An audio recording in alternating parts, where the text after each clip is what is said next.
Hai adik-adik, nama saya Inspektor Muhammad Fazno bin Muhammad Fauzi. Bertugas di cawangan trafik Ibu Pejabat Polis Daerah Shah Alam.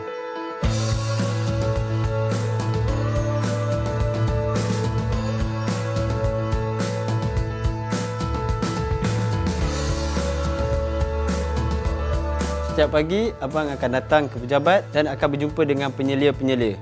Selepas tu, abang akan melihat fail-fail jika ada arahan-arahan yang terbaru yang perlu dilaksanakan. Contohnya seperti menghadiri mesyuarat, membuat operasi di luar.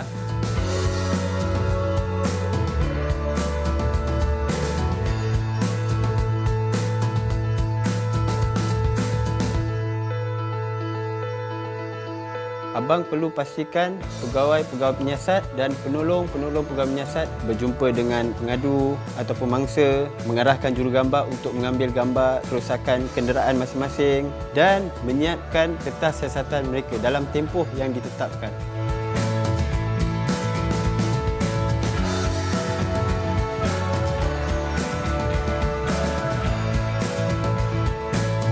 Tugas mereka bermula seawal jam 6 pagi. Mereka perlu melakukan kawalan di simpang-simpang ataupun di tempat-tempat yang kebanyakan kenderaan adalah bergerak dengan banyak. Selepas itu, mereka akan diarahkan untuk melakukan tugas penguatkuasaan, roadblock ataupun sekatan jalan raya yang dilakukan oleh cawangan trafik. Mereka akan menguatkuasakan undang-undang. Contohnya, lesen memandu, cukai jalan, keadaan kenderaan yang sesuai yang patutnya berada di atas jalan raya. Dan kalau pemandu-pemandu ini tidak mematuhi peraturan ataupun undang-undang yang telah sedia ada, anggota-anggota ini akan mengeluarkan saman.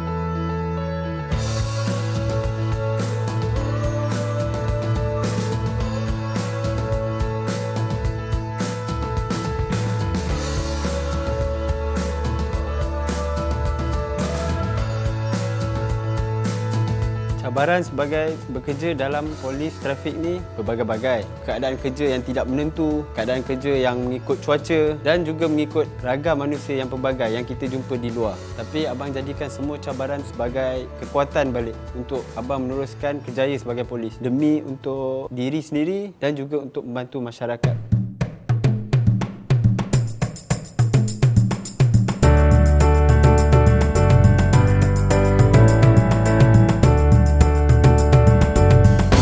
Kalau adik-adik ingin menceburi kerjaya sebagai polis, adik-adik perlulah menanamkan disiplin dan semangat yang tinggi. Disiplin ni bermula dari rumah. Adik-adik perlulah mendengar apa sahaja yang ibu bapa arahkan. Begitu juga dengan di sekolah.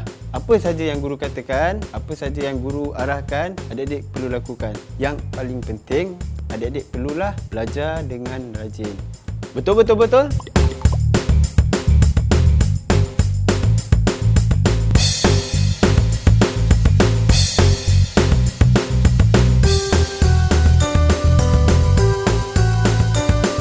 Dapatkan aplikasi kamera UPEN untuk melihat poster cerita-cerita UPEN dan ePEN secara AR. Dapatkan di peranti iOS dan juga di Android secara percuma.